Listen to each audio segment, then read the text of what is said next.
ngasi rasi pon bu miyeng tabir bu khwai purong pu ahan bakta rajen khumuksamna taram lok chabu loine na khurumjari ngasi pharengi kuni panba tang taruk thani isingani ga kun ga taruk ing irai numit asigi oiba rasiful miyamda paudam jari ahan mada lokot saba mes rasigi ful miyamgi mateng na sel thungi lamda chauna mai pak saba amadi nakha thabu oirbasu wa tanaba kanaba numini ningbasu chauna thungani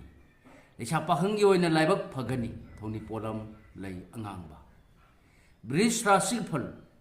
imung manung wa tanaba na hena chakotpa lengdaba na ran chakotpa amadi nacha nanai mateng phangjaba numini hoya phabadi pharoi lecha pahangi oina mai di supoi thoni polam lei angauba mithuna sigful lausing phudokpa wagani aduna naitom aruba thabak amata pangdaba phagani miyamna palmaba thabak thauram panglabadi saphagani lecha pakhangi oina yakai yengna sat thoni polam lei higo karkara sigful hakchang khingba wakhan nungaiba henba amadi anuba thorum mai pangna pangadaba numini huran banadi tathi thausadaba tawgan lecha pakhangi oina laibak phagani thoni polam lei higo singara sigifal mikok thongba yaba lei ningan nagano amadi matang sana thongna phudu wanga hitrabadi sopa arangarak mangba yabagi lei lecha pakhangi oina yakai yengna satlu thoni polam lei angoba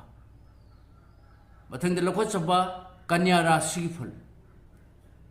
harau ba ningba mapa saba mina ikai khumnabi ba pangam da thabak pangbagi nuai jaba numini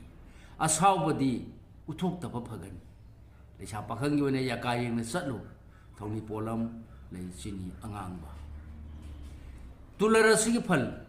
lausing amadi nangnaba mi singi mating na pambai oyu mai thiba leiroi arapadagi kanaba phangjagani khaludaba kanaba su phangjagani lecha pakhangi oina ningjaba thungani thoni polam lei higo Brisik rasik ful sel thungi lamda sauna kana jagani wanom thonom su mai pakani